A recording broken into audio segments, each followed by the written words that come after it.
the idea of each of us picking like one pet project that we would want to do a documentary on a year, and and you know, being a resource for the other two, right? So like Matthew, if you wanted to do separation of church and state or whatever, you know, whatever pet project, and it doesn't, you know, it's not like a huge like you got to do this. It's more like, you know, if we come up with something, this one per person per year isn't like biting off too much, I don't think. But today, Alex found a Channel 5 News, which is a website slash YouTube channel that's got a lot of stuff. They are going to be they're going to be taking documentary application or submissions for their platform, and it will be somewhat paid. Like you would make a share of revenue dependent on the amount of views on their app. So we were thinking about like, you know, oh, this maybe bolsters our desire to do that again, to do that more. So it's not a huge deal. We were just thinking about like putting that out there in case you have anything where you're like, oh, like this would be a documentary that I'd be interested in making, or you know, something, you know. So So Channel 5 is the brand of Andrew Callahan, who had an MTV series called All Gas No Brakes, and he did a couple other documentaries. The reason that I shared that video with him is he got sued in some like stupid small claims court in California, and he did a fundraiser and was able to raise, I think he's up to 1.6 million now dollars from just the public, and he was able to get C5 or C5, was it C5.now, I think is the platform. mm-hmm. And there's 5 documentaries already up there. He's going to get a few more, and he's taking applications for external ones. So this is bypassing Hollywood, streaming services, media networks, everything. So it's really the edgy shit that we would make anyway. It's not really going to get picked up by major media to begin with. Well, yeah, he kind of describes in the video like how if you want to sell a documentary to Netflix, it's got to be about a murder, about a celebrity, or about sports. And so, like, you know, Yeah, but I also heard like if you've heard of a documentary and you're not into documentaries, it's probably not a very good one. In fact, if it's popular on Netflix, it's probably not a very good Uh, documentary. It's true. I like how you frame that. Yeah. Yeah. So anyway, we were just thinking about that because I really enjoying the process. I'm hoping to have a cut for you guys of the documentary in the next couple of days. I've been doing a lot of work on it. Matthew, I pulled today Deb Butler's the clip of her saying, I will not "I yield. will not yield," and then you know Yeah, I it's like that. it's on silent while you're saying, we were lucky enough to sit down with Deb. I will not yield Butler." I And like then that. and then the volume comes up on her going, "I will not yield, speaker." Sarah was like, I That was went good. down. I was like, "Sarah, did you hear yelling?" And she goes, "Yeah, what was going on?" I'm like, "That is a woman that I spoke with, not yelling at me." Strange. I do enjoy how you're like, she wasn't yelling at me, Yeah. and So, I would not take her yield. That would have been fun. So first of all, they were taking editors. So if we all want to move to, what was it, LA or Vegas, yeah. we can all apply to be editors because he's only taken those applications for those areas. But for docos, it's anybody, any Yeah. content, anything. And I believe his like he did the Hunter Biden interview, Yeah. both of them. He did, what was the other big one he Well, he did? said he did one with him and with Hunter Biden and Oh, Nick Nick Fuentes, and then somehow Fuentes together. TMZ got the raw footage, and that's why they got to premiere it, which I think is garbage. But welcome to media.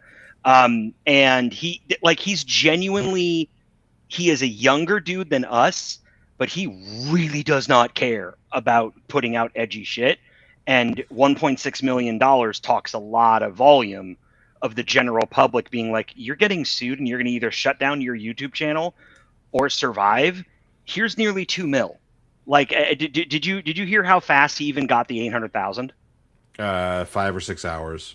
5 or 6 hours got 800 Gs. But Like that's to me, insane. the point is he's creating a he's creating a system that will live outside of YouTube censors, Correct. outside of social media censors, which, when we're talking about, when we're going into, you know, stuff that's not just pop documentaries, that might be helpful in, I don't our education doc, I don't foresee having an issue, but like, True. if we come take on something, that we that is a little more like anti-corporate or whatever.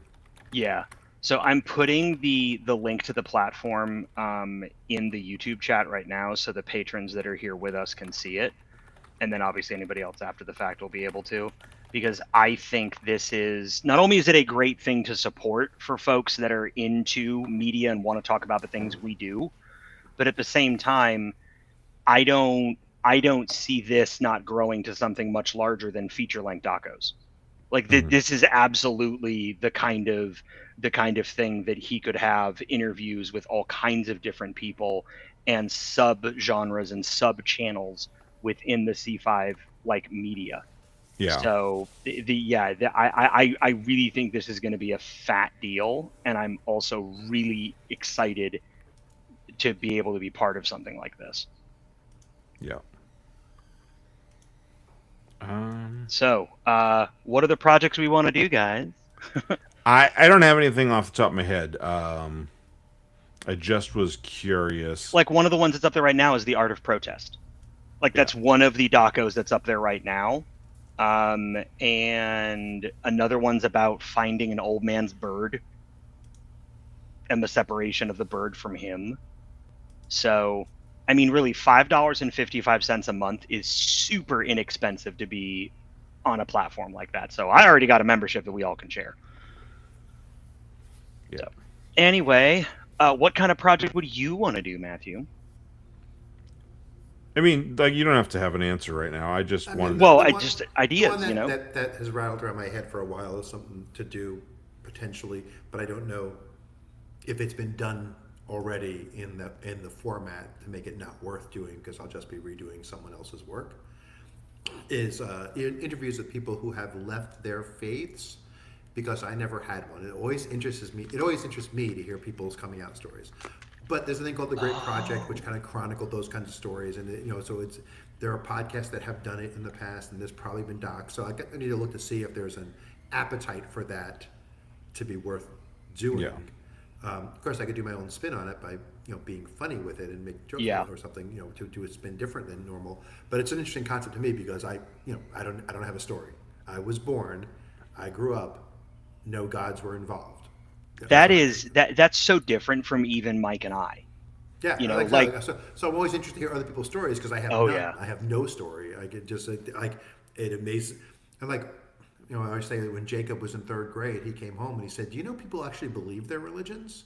Because we did religious holiday stuff for fun, but he didn't. yeah. But there was never a belief part. It was just a traditional thing you did. And he, at third grade, realized other people believed it. Like he was arguing with someone on the bus, going, "How can you believe that's true? Do you think the Power Rangers are true?" It's where does this stop? Yeah. I had a friend from work who was a big listener of this. I don't know that he still listens. I haven't talked to him in a while, but he was a very religious guy, and he told me that he never told his kids, or they never like really pushed Santa Claus with the kids, because when the kids got old enough to realize that Santa wasn't real and that their parents had lied to them, what would they think about Jesus? And I he had a didn't want coworker who used to say that. and he didn't want them to doubt Jesus, because if they lie about one thing, what would make them not lie about the other? And I'm like, you are so close. You're so close. Right Your there. parents did it to you. Yeah, yep, Now, I yep. had a coworker who never did. I don't know how religious she was. We never had really discussion about that. But I know she didn't do. She didn't tell her kids that Santa was real ever because she was like, I don't want to lie to my kids. Like, why would I intentionally? Because it's funny to lie to my kids. Like, I want to be someone my kids trust. And she goes, I had trust issues with my parents forever after finding out they were willing to lie to me about that because they thought it would be fun. They thought I would have fun. Like they made the judgment call that I should be lied to, and she was like she never got over it, so she never lied to her kids about it.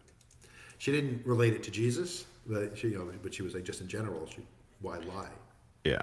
I mean that there is to me. I mean, as much as I understand what you're saying, and obviously, but like there is a difference between lying and passing on something you genuinely believe that doesn't make sense. Like there Y- is, Oh, like okay.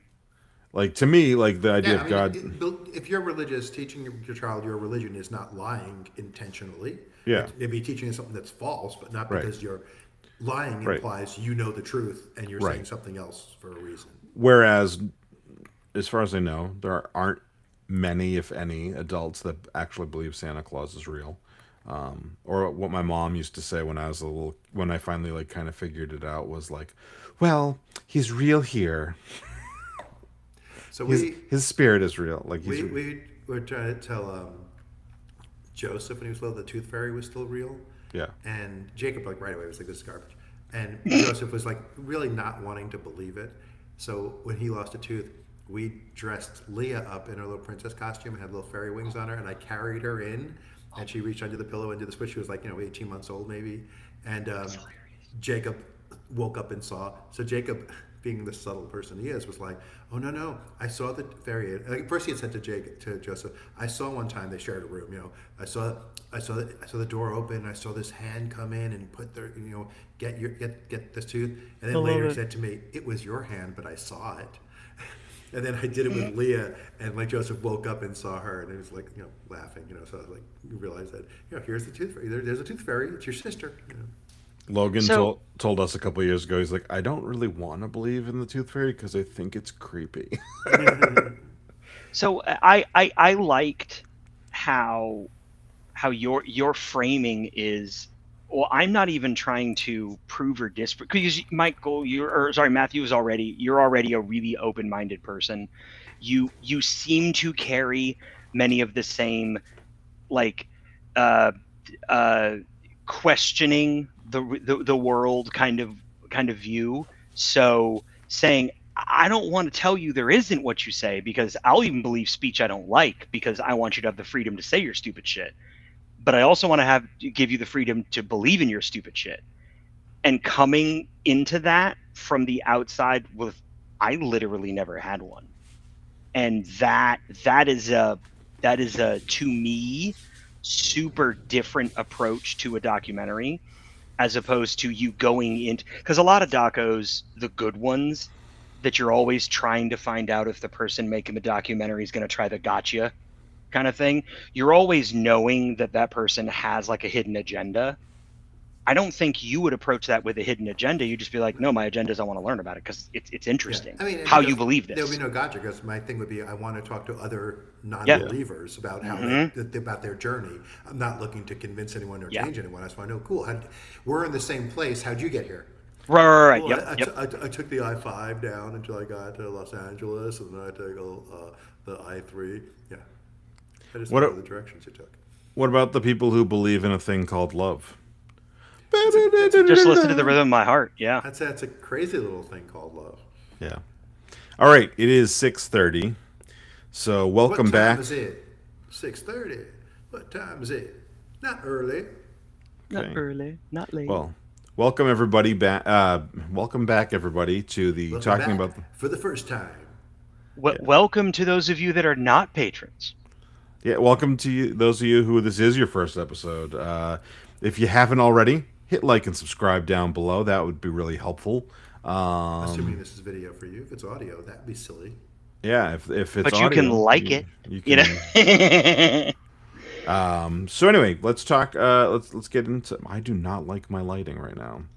I was too white. bit Now I look washy. jaundice. Yeah. Yeah. Um, You're a tick I need yellow. a better fucking camera. Is what I need. Because like I Do keep what I like do. Trick adjusting. your manager into buying you one. Oh wait, we don't have jobs. We I can't am. anymore. I am the He, manager. B. he is his own grandpa. All right. So tonight's episode, I want to talk about art that is, whether it's political or it has a message of, that the message is the message, the political point, whatever it's trying to make, has come and passed, and yet the art still stands. The reason I thought of this was I did a lot of driving around with my son this weekend, and um, a couple songs came on, and he was asking like, "Oh, what is this song about?" One of them was "Fancy," by the way. And that's not a joke. That's not a joke, Alex. That genuinely happened. Um, and Fancy was his name. So no, but one of the songs was the Chicks, formerly known as the Dixie Chicks. Their song. What is the name of that song? Is it Shame on you. Not Ready to Back Down? Chicks, Not Ready to Make Nice. Yeah, okay, that's another good one. So That must be your favorite band, Alex. Because you can actually say, "Did you see the Chicks?" No. I was listening to the Chicks. I love those Oh Chicks. my God. They're good Chicks. That yeah. is so funny. You were about to, so you went that way. I thought you knew that it's one of my wife's favorite groups, and it really is. So that I mean, she and hasn't mentioned that. Usually, we're not talking about bands. He doesn't love that they got rid of the Dixie. That's the problem. oh yeah, I have such a problem with that. I mean, to be honest, I have a problem with that they're chicks, and when I call them that, they get super upset. So anyway, we were listening. That song came on, and Logan was like, "What's this song about?" And I was like, "It's Angry hard. It's women. kind of well, it's kind of hard. There's so much backstory to explain to that song, right? Yeah. Because I have to kind of explain to him that George W. Bush put us into the Iraq War, and that a lot of people didn't like the Iraq War, and that George Bush was the governor of Texas, was from Texas, and that the Dixie Chicks are from. There was so much going on there. Yeah. And then, like the idea that they said, I mean, literally the thing that they said in that pissed everybody off was, "We're ashamed to be from the same place that."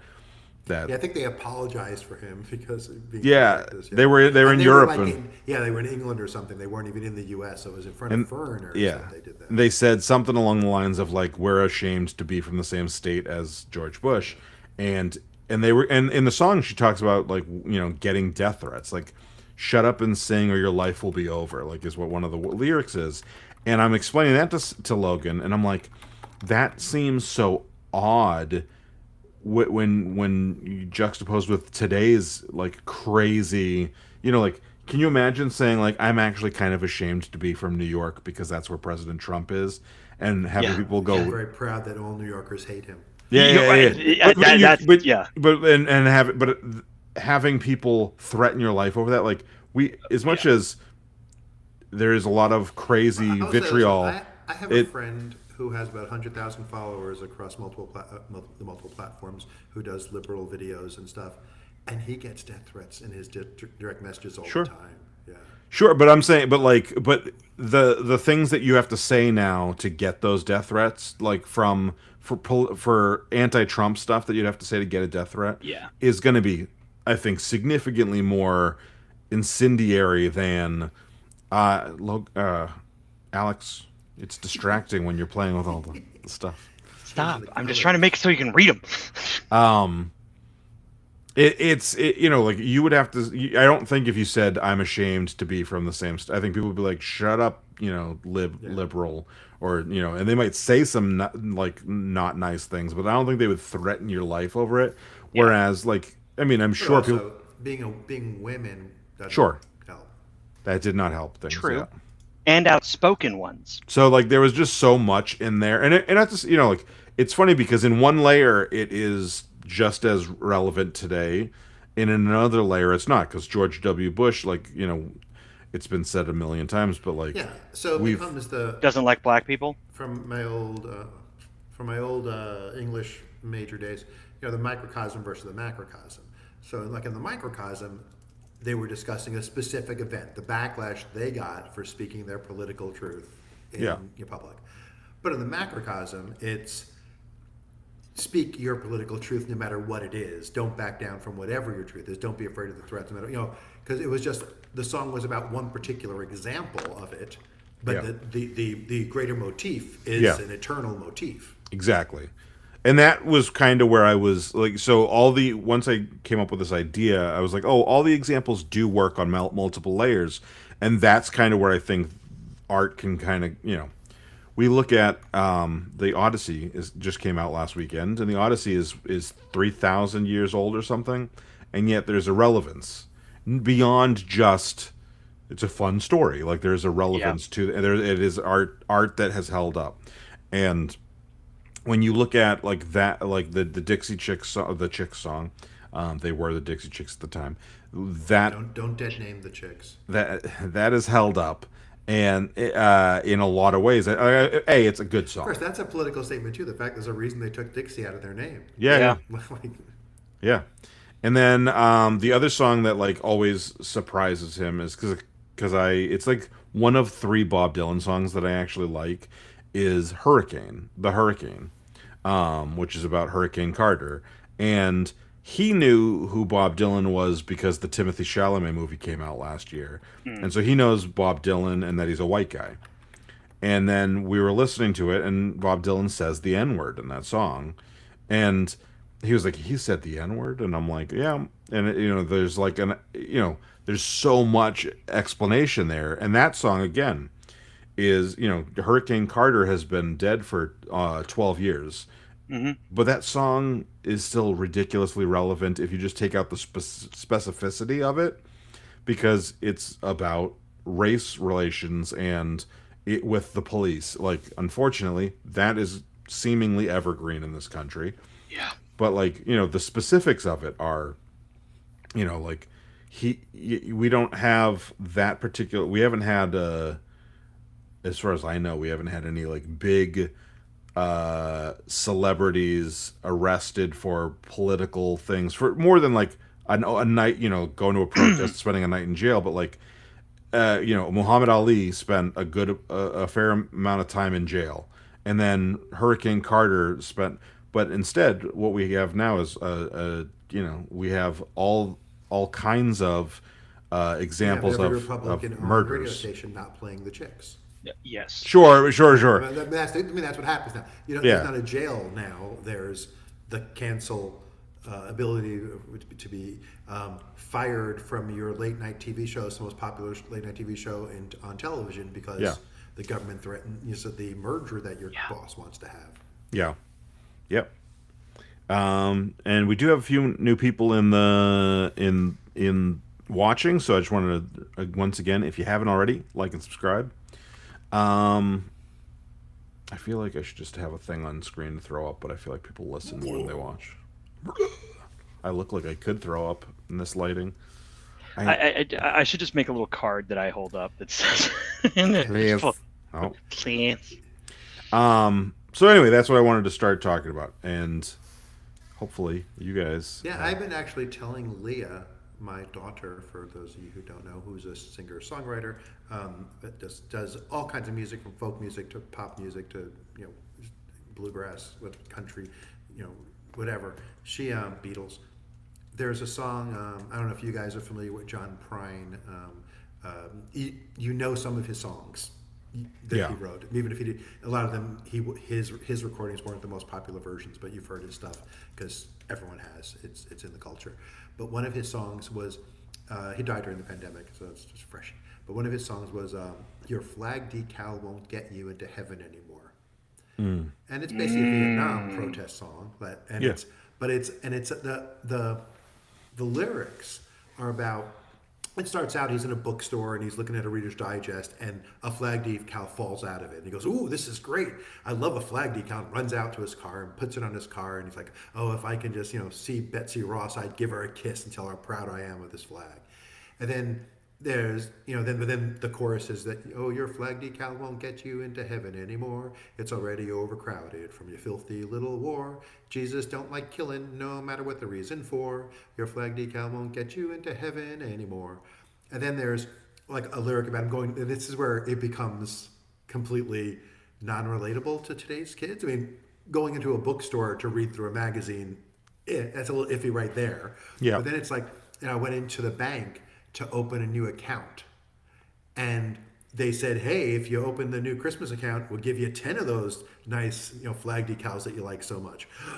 Oh, sign me up." And they put those on the car, and it's all and then it's the same chorus, but it's the same. Every verse is a different way that he got flag decals, Yeah. and then the end punchline kind of be he puts so many decals on his car he can't see out the car window and he crashes and dies. And when he gets to heaven, he's all excited to be in heaven, and then Saint Peter tells him, sings the chorus to him. Your flag decals won't get you into heaven anymore. And so regardless of the fact that the kids won't understand why you open a bank account to get a free gift, and being in a bookstore, like all the examples are cultural touch points from the early '70s that kids today wouldn't get really. But the idea that your patriotism in supporting a war Yeah. is not what God wants you to do. Jesus wouldn't support you, because you waved a flag while you killed brown people. Yeah. So I think it would be a cool song for Leah to learn, even though all the verses are kind of like, that's anachronistic. What? Well, you Right. just think about those Yeah. things, but the chorus is forever. Your flag decal won't get you into heaven. Yeah. And that is kind of where with all this art where it kind of like becomes interesting is that like we we're so like I know that humankind is history is doomed to repeat itself, right? But also the amount the amount that society's done it, like Vietnam and then Iraq and now we're in Iran, and and that's like It'll Iraq be was a different little when more I do winnable it in a this way, I time. guess. Like I don't think Iraq was the same level of like just complete clusterfuck as far as Yeah, militarily. I don't know if Iraq belongs on the list because of that, because it was a Right, very winnable situation. right. But I will go back to the greatest historical documentary ever made, Rambo 3. And in Rambo 3, they talk about, the key is like Rambo teams up with the Mujahideen, the precursors to Al Qaeda, to to help get some prisoners back that the Russians took, and they're in Afghanistan. And the colonel makes this whole speech about how Afghanistan is Russia's Vietnam. These people have been at war for 1,000 years. They'll be at a war for another 1,000 years. You can't win a war here. It's just not possible. Just like we were stupid enough to go into Vietnam, where there was no way we could win a ground war in Vietnam. Yeah. There's no way Russia could be. Look how dumb Russia is to not have learned our lesson. And then we go and do the same thing, getting into the same war in Afghanistan with the people who we were friends with in Rambo 3. Yeah. And can I just for a second, First Blood, Rambo, First Blood Part 2, Rambo 3. The numbering system makes no fucking sense. It's bothered me since I was in high school. Two Rambo, Two Furious was my favorite. That's the best one. That's the best one. But yeah, but it's like I love it. It's in the zeitgeist of they're Vietnam, and then we went to war in the same country that a Rambo movie made fun of Russia for going into war over. Yeah. Like Yeah. it wasn't like it wasn't unknown that Right. war is not useful there. Yeah. And then there is also the like unintentionally ironic use of art It's too with pronounced ironic. erotic. Yeah. No, I said ironic. I know it's ironic. Ironic. Tehran, Ironic. Iran, ironic. If something's from Iran, it's ironic. Okay. We don't say Tehran. And we say tyrannical. Good point. So anyway, hi Jason. Jason's in the chat. So what my point was that like there's this other level of art that like is that we appreciate it on a much more earnest, missing the point level, and we talked about that a couple weeks ago with 4th of July with was it Credence Clearwater that does the Fortunate Son? Fortunate Son. Yeah, that's CCR. Yeah, and it's people were playing that as like that was the Bruce Springsteen Born in the USA is like pro America stuff, and it's like okay, you need to pay attention to the listen to the lyrics. they're still great songs, they still hold listen up, to the lyrics, but Dopey. you're not Right. using them right, like and then Same as my favorite example for the youngins in the audience. This Land Is Your Land is a huge protest song. It's not a happy song about America and No. how it's our country. It's about how we stole it from the Indians. That's what the song's about. and that's Woody Guthrie, right? Yeah. He has a song, and I'm gonna space on the name of it, but it might literally be called "Old Man Trump," and it's about Donald Trump's father, which is funny too. Like, it's where he's like talking about how. Let me find it real quick. "Old Man Trump." It's about Fred Trump, and it was written in 1954, and it's basically like Yeah. Beach Haven looks like heaven where no black folks come to Yeah. roam. It's No, about no, what a no, old racist man he Trump. was in his housing Be rules, and yeah, and Donald continued those same things. He was sued all through the '70s for yeah, racist stuff. yeah. But my favorite up until till this Fourth of July, when I realized how much they do it with those ones, is for a Christmas song that people play on Christmas radio, and I actually genuinely love the song, but it's not a Grandma Christmas got song. killed over by a reindeer. Like it's Yeah, about a tragedy. It's weird that yeah. people are happy with it. No, John Lennon. So this is Christmas. So this is Oh Christmas. yeah. And people are like, "Yeah, it's a great Christmas song," and I'm like, "Are you listening to it? It's sarcastic." Yeah. And But they're what I like, love "What do you is mean like, it's sarcastic?" I'm like, "Well, okay, again, that's another one you have to explain the entire context because it's now 100 plus years later, and it's like, and there, okay, in World War I, there was everybody did like a there was like a semi ceasefire during for Christmas, and both the um, 13th and first Doctor were both there at the same yeah, time. It's a yeah. timey I don't know. wimey thing. And people came out of the trenches, and the Germans drank and laughed and sang with the Americans or the British or British. whoever. Yeah, I didn't know when That's if why the Amer. doctors were there. Yeah, well, I know the British were there the whole time, but Americans were there at some points. Yeah, but who cares about them? So anyway, so that they did that, and then once they were Christmas was over and they were ordered back to their trenches, Singing you with you they is had great. to. Shooting you tomorrow. Yeah, well, they wouldn't shoot each other. They refused to. It was a great sign of this human camaraderie, and until the generals were like, "All right, you move a mile that way," and the Germans would like move a mile that way, and they're like, "You don't know these guys. Shoot them."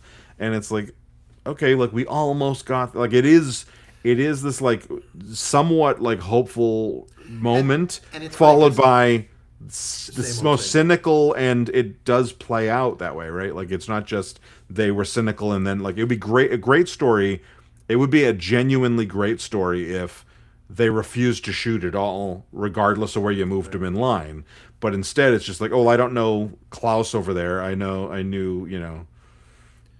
Wilhelm. It was Wilhelm. Wilhelm. Yeah, Yeah. Yeah, it's funny. I remember in one of my history classes watching a movie that was supposedly very realistically well done about World War One, and it yeah, was about how these prisoners were taken by British, I think, officers were taken by the German officers, but they both aristocracy, and they were, instead of being in a prison camp, they were in the castle, as like honored guests, because it was kind of a more dignified war on that level. While it was trench warfare and it was the most brutal war up till in its time, it was also the Germans weren't evil. It right, wasn't like the Nazis. It was right, purely a land war and an ally versus ally, and a thing that escalated. It was a very different kind of war than World War II, when things suddenly right, changed, and it was, you want to kill the Nazis because they're evil, doing evil things, not, oh, our generals are making us shoot at each other. right. And that, I mean, I liked Wonder Woman, but that was one of my problems with the Woman movie is that there was a little bit of, and I'm sure there were evil people, but there were evil Americans, and there was evil people on both sides. But that's Well, World War that was One, and they there.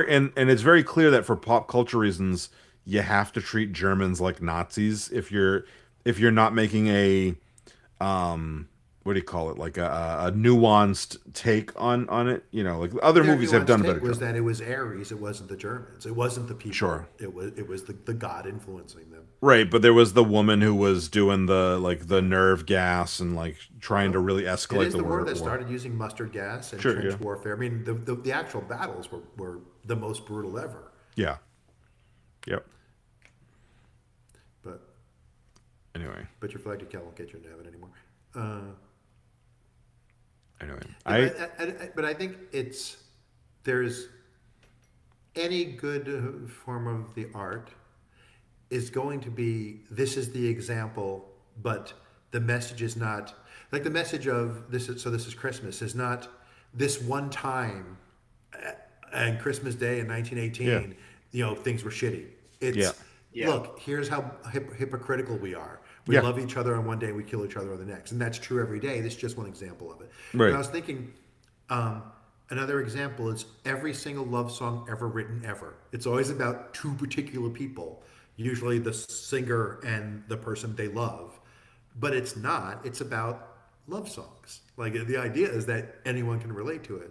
The story of Jolene is not just. I mean, it's a true story Yeah. theoretically, but it does. But it's about everyone who almost lost the person they love to somebody else. Like everyone's supposed to relate to it. So I agree with you, and that's an interesting thing about art, where like when you get into what people would call shittier art, the art, the music of the last 30 plus years, when there's like a genericness to it that people really like latch on, like it's aimed at teen girls, and so Bo Burnham has a bit where he goes, I have to look it up because it's hilarious, but I like the way you're it's like kind of shortish, fattish, kind of tallish, thinnish, like trying to cover all your bases. Yeah. And there is a cynicism to that of like you can't appreciate a love song if it doesn't describe you. Like I appreciate Oh. love songs that do, like Yeah. I think that there are love songs, that are very clearly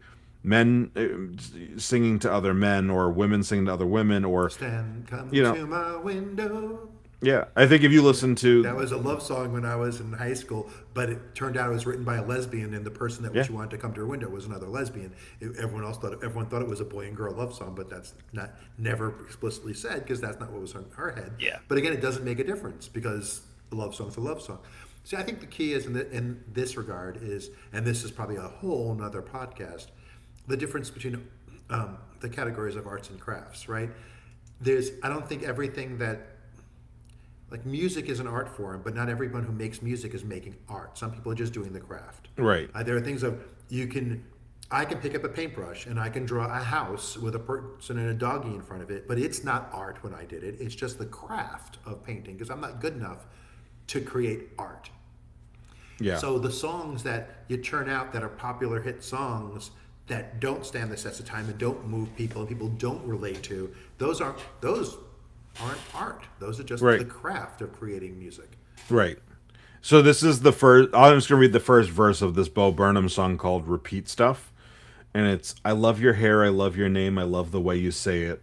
I love your heart, and you're so smart, 'cause you gave away it. I love your sis, I love your dad, I love your mom. But more than all of that, I love the fact that you are dumb enough to not realize everything I've said has been said before in 1,000 ways in 1,000 songs sung with the same four chords. But you still love me and let me finger you. Yeah, finger you, finger you. And basically like the whole song goes on like about how you just have to like hit these like very, you know here's a better line. I love how your torso has an arm on either side. And then when it says, my agents are, if you're my agent, you might be thinking, oh no, sound the alarms. You're not appealing to little girls who don't have arms, but they can't use iTunes, so fuck them. Who needs them? Oh god. Bo Burnham is a So, magician and crazy at the same time. so Yeah, there's a lyricist who's not as good as Bo Burnham, but sure. had a similar take, sort of. I'm going to read something else. Maybe he stole it from Bo. Um, My mistress's eyes are nothing like the sun. Coral is far more red than her lips red. If snow be white, why then her breasts are dun. If hairs be wires, black wires grow on her head. I have seen roses damasked red and white, but no such roses see I in her cheeks. And in some perfumes is there more delight than in the breath that from my mistress reeks. I love to hear her speak, yet well I know that music hath a far more pleasing sound. I grant I never saw a goddess go. My mistress, when she walks, treads upon the ground. And yet by heaven I think my love is rare, as any she belied with false compare. And that is, what is that? You guys know what it is? Who wrote it? What is I'm it called? feeling like it's Shakespeare. It is Shakespeare's Sonnet 130, My Mistress Eyes Nothing Like the Sun, which I quoted in my wedding vows to my wife. But the whole point of it is every other sonnet is blonde hair, perfumed breath, rosy cheeks, porcelain skin, like every other sonnet. And he's like, all that stuff is garbage. I love my mistress, even though she has black hair and she doesn't have the best breath, and she's just a regular, Yeah. person. And but it's like the same idea, the same target as Bo, that every song is the same. Everyone's trying Yeah. to hit those things, and he's like every other poet is making this. Even him, his other poems are Yeah. all to the same, imaginary perfect woman that the Pam Anderson is we're all describing, and he's like, Yeah. it doesn't have to be that. Well, I didn't read the intro bits and stuff, but Bo Burnham talks about like how there's just like, again, like a cynicism to it. He talks about country and how there's amazing country writers, and then he goes into about like, but there's this like, we figured out the formula, and the formula is if you think I'm describing you, you're gonna love the song, and with country he talks about like how you're pandering and it's like a cold beer. Like you just sing the same, Gold beer truck, uh, girl. simple noun, rural noun, simple adjective. Like the rural noun simple. There's a Let me great present you the song- formula for making a country song. Well, so there's a great song by David Allan Coe, which I think Scott Goodman may have written it for him. I'm not sure, but anyway, David Allan Coe recorded a song, and it's you may have heard it. It's a country classic. It's, you don't have to call me darling, darling. You never even call me by my name. And it's super 70s country. You don't have to call me darling, Darling, darling, darling. You never even call me by my By name. my name. And then he does it like 2 or 3 verses, and then he'll say, my friend Scott Goodman wrote that song, and he sent it to me and said, I have written the perfect country music song. And I wrote back and said, you did not write the perfect country music song, because you didn't mention mama or a dog or a train or a big holiday like Christmas or prison, And so he sent back this last verse, and I had to admit, he wrote the perfect country music song. It's like, it was raining when I went to pick my mama up from prison, but she got hit by but then she got hit by a train, and my dog was crying in my pickup truck, and it was just like all those things, and that was in the mid '70s in a popular country music song. He was making true. fun of the genre. Yeah. All right, I got to run to the bathroom. You guys keep going. See, I did that before. I did too. I know, right? Like, no. I did too. No. Loser. I'm pulling over Sorry. and taking Alex, this I don't want to podcast hear home. from you. Every time we record cinema, and you're like, I have to pee. Yeah, but at least How he does long it are in a we jug. recording for, punk? Jeez. So, for art specifically, Garfunkel? hey, how do you invite a friend? How do you invite your friend Art over for lunch? I don't know. How do You have Artie. You have Artie. So That's a cheesy joke. It is full of holes. So I really think that art is, and I've talked to my wife about this. Art is one of the artist is one of those situations where I can separate, not forgive, but separate the artist from the art they produce and the methods in which they produce it. So like Mengele made really nice lampshades. it took me a second. That was good. That was good. Freezing? Oh god. Pretending to No, freeze? Mangula made really nice lampshades. That was good. He's been talking about how much he respects the work that he did. Oh my You talking about this lamp behind me? No. Okay, that's He's- my We're not grandmother. talking- He was talking about his favorite artist, and he said that. We're not Joseph talking about Mengele this one in my is one of background his that looks favorite like it. artists, and he made the best lampshades. I do love, and it's the rare times that I've had to go to the bathroom during a record, and I come back. When I edit, it is so amazing because Matthew always has some ridiculous thing going on when I'm That is gone. true. So I'm excited to see what it is in a couple days. My ability is probably how I'll frame it, to separate the artist from what they produce. I can just severely dislike the person, but I can still appreciate and enjoy the art. And I usually draw Are you the still talking line. Mengele? No. And I That's how he usually got into Mengele. He doesn't love everything that he did, but he made beautiful lampshades. But he also said he doesn't necessarily like the process. Like, he doesn't like how he made them, but the end result, you have to admit, looks good in his other room. Oh. Hey, yeah, His right over there. collection was hard to put together. Hey. I'm gonna have to send this episode And to I my said, dad. no skin off my nose. So So anyway, I want. sometimes it depends on the issue. So, like, my wife hates Tom Cruise with a passion because he went on. Is a couch jumping Well, it weirdo. wasn't the couch jumping so much. He went after Brooke Shields when she talked about her postpartum depression. Yeah. And as a Scientologist, he doesn't believe in postpartum depression. He doesn't believe in depression. He thinks mental health is all garbage, and Yeah. psychiatrists It's are all all woo woo. scam, All of and it. the whole Yeah. thing. Yeah. So she hates him for that vehemently, to the point where she got rid of her Top Cruise, not just a Top Gun, not just her Top Gun DVD. She got rid of the soundtrack because she couldn't even listen to it without getting pissed. And so we don't generally watch Tom Cruise movies in our house. But the Day After Tomorrow, is that the one that's City of Tomorrow? What's the one that goes over? It does the same over and over City, again. I think. No, it's not. Um, I'm looking. Hold on. The good one. It's Live Die Repeat is the comic, and then they Yeah. kind of rebranded it that at some point. Live Die Repeat. It's Edge of Tomorrow. Edge of Tomorrow. Yeah, I knew it was one of those things. Yeah, I mean that. It's my is- favorite thing, edging. Why couldn't I remember that? Edging to Tom Cruise. You love that. Emily Blunt's in that and one. I, when she's not around, I love that movie. And I don't usually like his movies. I mean, I don't watch his movies. So I don't like him, and I don't want to support him. But I really like that one particular movie.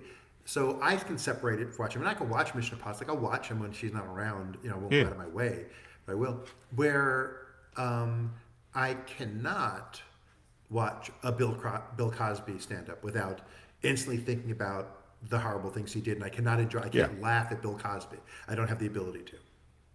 Like, No, it's not a I get decision. that. It's just the way it is. So okay, no, perfect situation. Okay, I'm more polarizing with this with music and visual art than I am with like written work and stuff like that. So I can absolutely love art pieces or sculptures made by some really evil people. But at the same time, as soon as it's like an online like comedian or something, the moment I find out that that individual supports anything in our current administration, I immediately stop following, consuming the content, supporting, whether it's financial or otherwise. Like, I cut it off right away. So I have this hard division when it's no longer Yeah. Now, I have the conscious choice not to financially support the artists I don't want to financially support because of what they do. Yeah. I support. But that's different than watching a stream of it where it's an older movie and they're not getting money necessarily from me watching. And that's the bigger part. It's And I that's don't where it feel that becomes I'm like actively giving something to them. Yeah. But I'll pay the admission fee to a museum to see it. I think there is a tough, when you talk about separating art from artists, though, there is also a tough thing where it's like Woody Allen is a good example. Bill Cosby can be a good example too, but Woody Allen is the best example because Woody Allen's been accused of abusing his daughter, and he's married to his stepdaughter, and he made like 12 movies in which he was dating underage women. Honestly, anything in his art that indicates that he was a sexual creep.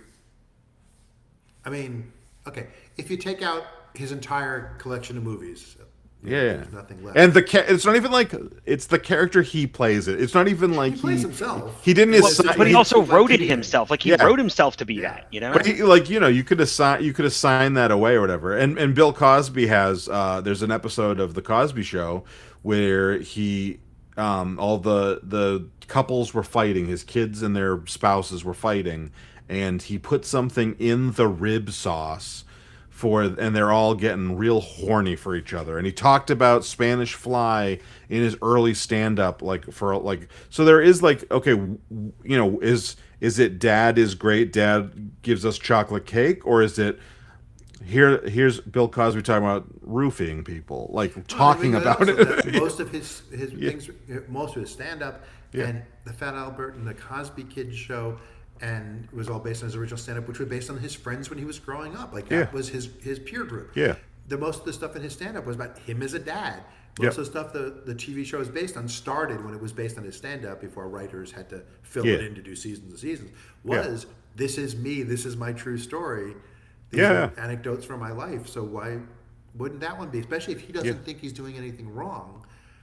Because even if you look at old music from the 60s and 70s and stuff, you have songs about adult men with teenage girls all the time because Yeah. it wasn't as taboo. So they were happy to talk about, oh, she's just 17, a rock and roll queen.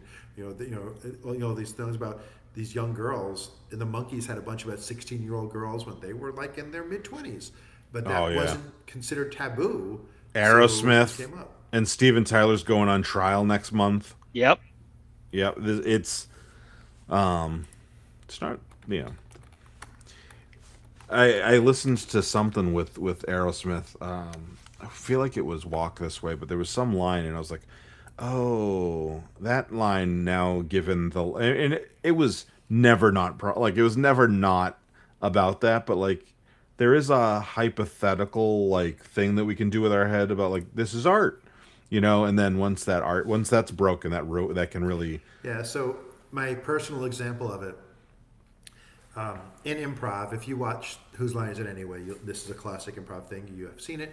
There's a thing called World's Worst, where they say the world's worst example of X, and the players take turns saying the world's worst thing. My group is a little more sophisticated. We did it as a kind of a character game, so it's come out Okay. and be the world's worst example. Don't just say it. Be that person. So the Yeah. world's worst preschool teacher, and you come out and you be a terrible. Okay, everybody, get your bandsaws up and running. So you actually do the character doing it, not just say a teacher who has a bandsaw in the class. Like you don't just say it. Yeah. So we had. I don't remember the exact details, so I will make a version of it. We're in a bar, my old group, The Product, and it's the world's worst babysitter, say. And I walk over and I was like, "Hey, you're pretty cute for a 7-year-old."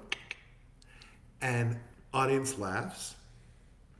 And then a minute or two later, the suggestion is preschool teacher, and Frank gets up. And a producer, I was a director. He was the producer of the group. He gets up and he goes, "Hey, you're pretty cute for a 7-year-old." Call back to my joke. The audience boos him, like moans and boons when they laughed and clapped at me. And he goes, "Hey, you laughed when Cravat said it." And they get quiet for a second because they don't know why there was a difference. And then Mikey, who was in my group at the time, calls out from the back line, "Yeah, because Matthew doesn't sound like he means it." And then everybody laughed again. So I realized that Okay, was the okay. difference. Frank is a creepy guy. He could have meant it. Like he didn't. That's And, funny. Frank is a creepy guy. Two wild and creepy guys. he moved to California. I like that. He moved to California to do porn, not to act in porn, but he was also an artist, and he worked for Adam and Eve, which is out of North Carolina, doing the packaging for porn DVDs, and he won like a VCA or whatever it is, the porn awards. He won an award. He did like a honeymoon thing, and there was a men's version and the women's version. It was like one was a tux, and you take off all the layers of the tux to get into the box of the DVD, and the women's one was like the dress and then the bustier and then the lingerie to get to open before you can open the box. So after he won the award, he got job offers from is it Van Nuys, California, where all the porn companies are, but outside of LA, where all the porn companies are based. It's 237 Van Dyke Road in Ventura. Ventura Boulevard. Yeah. So he moved out to do porn stuff professionally. He's kind of a creepy guy, but he's lucky he did, because the reason he did was he was on the verge of getting fired from his job at Adam and Eve for being inappropriate to coworkers. He was at the sex toy and movie place, and he was going to get fired for inappropriateness. Adam and Eve has extremely strict rules. Don't eat the apple. Don't eat the apple. Don't eat anybody's fruit out of their garden. Weirdly enough, the person that I'm going to make reference to, I met through your friend Kevin, when I was working on a short film with Kevin. Yeah, and It's just mine. well, yeah. I mean, but like, I'm making it so that you understand who I'm talking about, not just. It's kind of like a Bo Burnham thing. I have to be able to relate to it, or I won't understand. Yeah, the story. exactly. But it's just weird that you had that friend, and now Kevin knew somebody who really nice guy who was working on this short film with us it was one of those 48-hour film festivals a few years ago, and really nice guy. It's telling us that he used to work at Adam and Eve. I think he was like a contracts person or something. And when they're doing the like Adam and Eve will not when they're producing film or video, they're not using film anymore. When they're producing videos, it's like 100% consensual, meaning like the content of the thing is 100%. Not even like there's and he was like we someone wanted to shoot a scene where a woman wakes a guy up with oral, and it's like that's not consensual.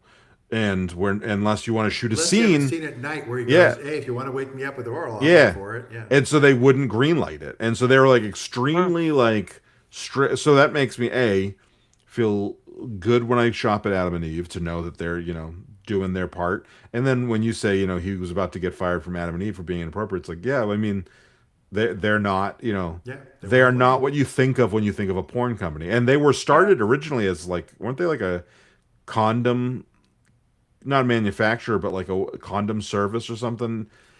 I'm not sure. I mean, I know they Because were sex toys and stuff before they were movies. Before, and then they were selling movies, and then they eventually were producing them. Like I know they definitely went through a.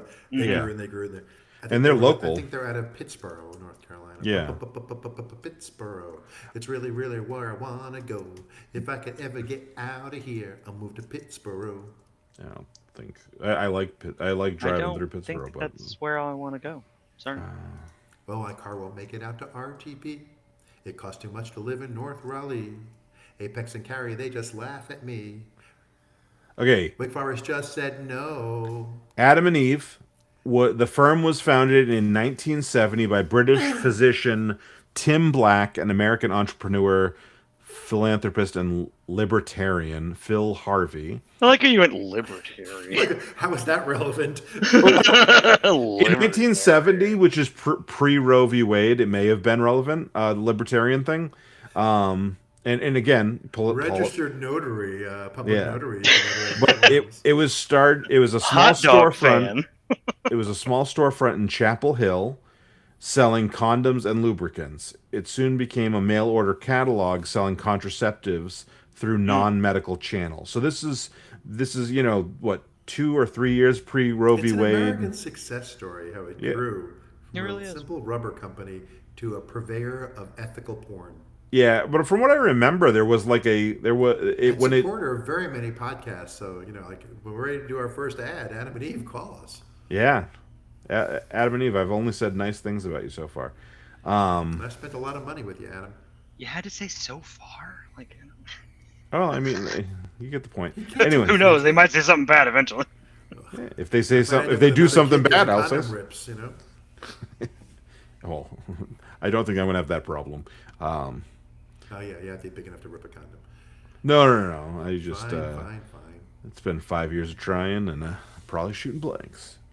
I really hope Sarah didn't choose this one to log into. You should make a movie about that. Oh, she just texted me. Are you still recording? Oh, Oh no! Oh gosh. Okay. Sorry, Sarah. Just talking about you, honey. I love you. You Wake me love up you, in the dear. morning. just talking about my big blank stuff. Talking about Just talking about my fat ability to make a podcast. Anyway, so back to the original. I mean, I don't, back Art. to art. Uh, and and Garfunkel. yeah. I guess Let me just. I need to. The Pittsburgh song is copyright Eric Anderson, Pittsburgh.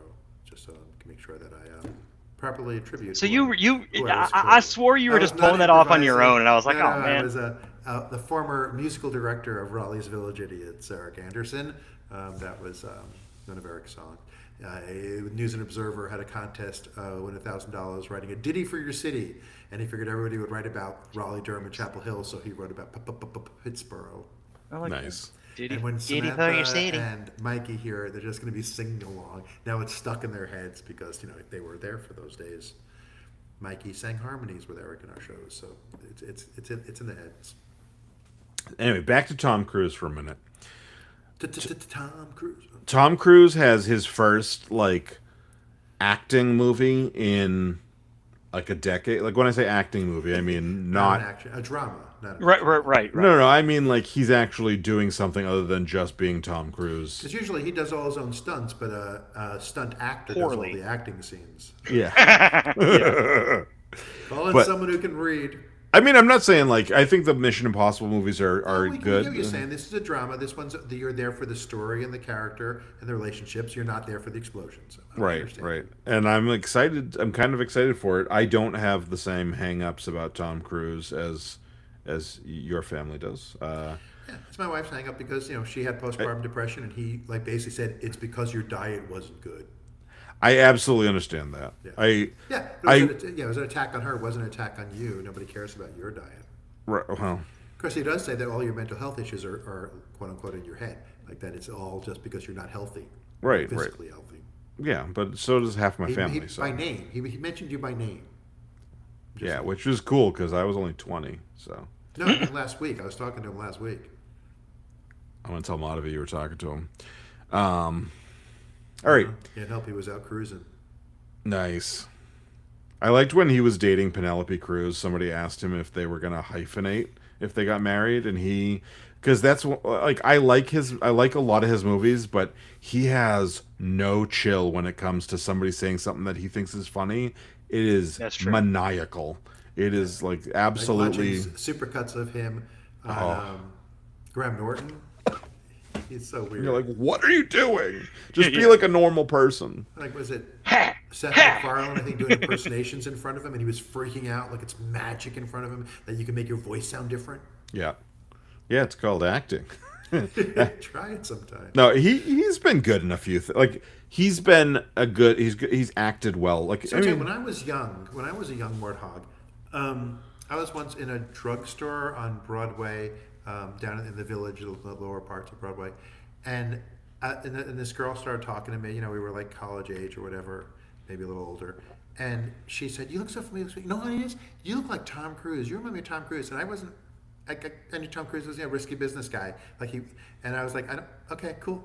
And then like a year or two later, I realized, oh, he's a huge sex symbol. That was a flirt. She was flirting with me, saying I look like Tom Cruise. Oh, yeah, I should have caught that.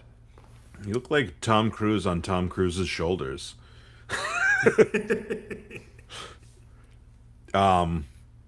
I will say I've heard that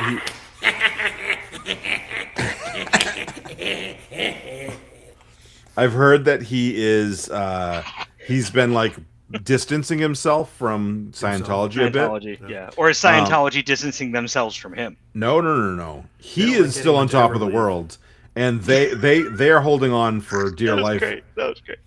They're He holding needs on to for do one of those videos where he runs inside with a camera to see how far he can get. He- Tom, you're allowed here. You have an office. What are you doing? You have an Tom, office you could here. be right. Doing the Tom Cruise run. But I mean, they've had a really You don't bad have to run. few- You're allowed here. No, I've got to go. They've had bad PR for the last few years, and The last so 30 years. no, I mean, but it's gotten worse with Danny Masterson and all that stuff, yeah. and so he's been distancing himself. And also, when he said the stuff about postpartum and depression and all the other stuff, was right like as he was becoming the poster boy for it, and so I don't know. They gave him wife after wife. Here's another young wife for you. Here's another young wife for you. I will say of all the current Scientologists, he seems like the least problematic, which is such a weird the bar. worst has got to be John Travolta, and not for anything he did to another individual, but for making us fucking have to have Battlefield Earth exist in the world. Well, yeah, there's that, and then there's That's a fucking war crime. That's worse than Alex's lampshade collection, frankly. yeah. And if you want a lampshade collection, if you want to contribute to It's a Alex, hell of a Patreon level. You're right. I was about to, yeah. We're gonna make a special tier called Lampshade tier. actually, if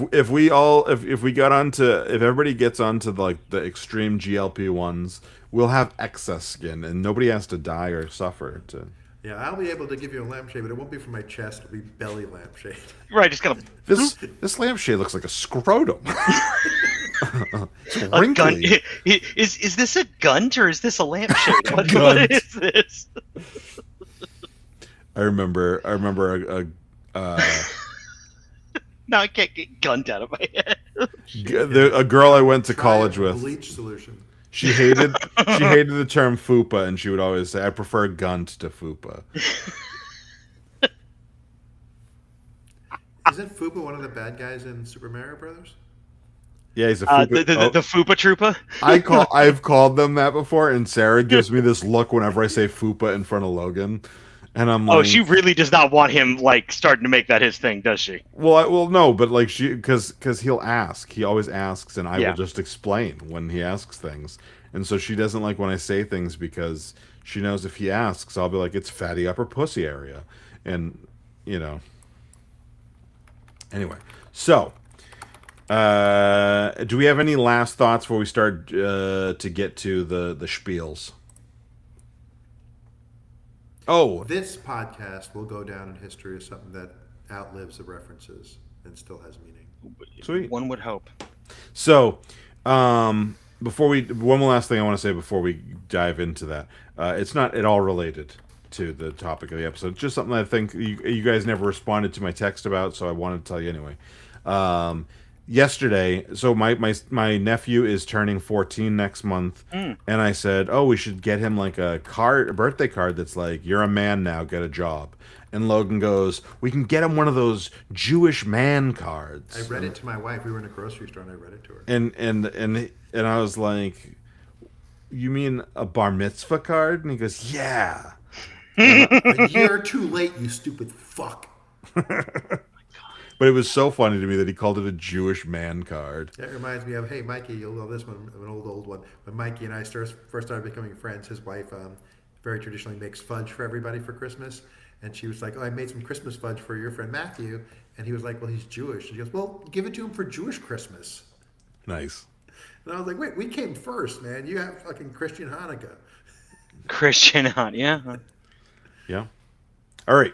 And with that, let's start wrapping things up, Matthew. You can. Hey, everyone who is watching this video, you know what you should be doing? You should be liking the video. You should be subscribing to our channel. It doesn't hurt you to subscribe to the channel, but it helps us. You'd be a sweetheart if you did. And if you're really digging what you're watching, go ahead and ring the notification bell, and you'll know when we post all new things. And you'll know when we're going live, because we go live on usually 6:30 on Mondays, but not always. Sometimes we mix it up. You never know. And if you get the alert that we're going live, you will get to hear completely unedited versions of what we do, unlike the audio, which is often edited. Right, Mike? Yes, and if you want to get the unedited stuff and you don't want to show up live, you can always go to our Patreon at patreon.com/talking about the big stuff. Patreon.com/talking about the big stuff? Yeah. Yeah. You made me doubt it for a second the way you said it. I'm like, No, did I just say it remember wrong? we used Yeah, I mean, well, yeah, right. We used to say it over Yeah, and over again yeah. because the more times you say it, the more likely someone will remember Well, patreon.com/talking about the big stuff. And so I was supposed to ask patreon.com talking about the big stuff, and then you or Alex could chime in with, "Yes, Matthew, Patreon.com/talking about the big stuff." The big stuff. I was also Yeah, a good little point. thrown off because Alex was giving me the finger when you said that. He was doing this right here. I was drooling for you. Anyway, so if you go to patreon.com/talking about the big stuff, there are 4 tiers that you're going to see. There is a $0 tier. At the very least, please go subscribe for free because that helps us. Algorithms are important, and we need your help in that way. It also will let you know when stuff's coming. The $1 version, if you are feeling up to it, is $1 a month, and we usually do 4 to 5 episodes a month, depending on the layout of the month. And that gets you the episodes days early. The $3 version gets you a bunch of extra stuff, pretty much uncensored.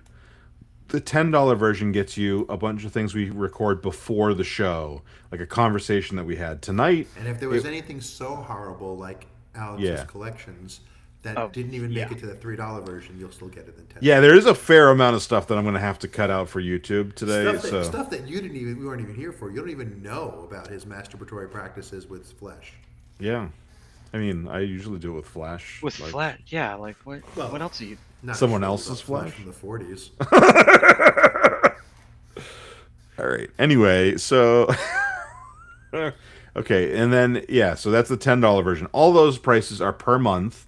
The free is free per month, and it's helpful to us. Um, if you do it, I will get better lighting. Alex will get a quieter microphone. Matthew will get a I'll get louder to move back microphone, into my I'll actually get a home. proper freaking mic.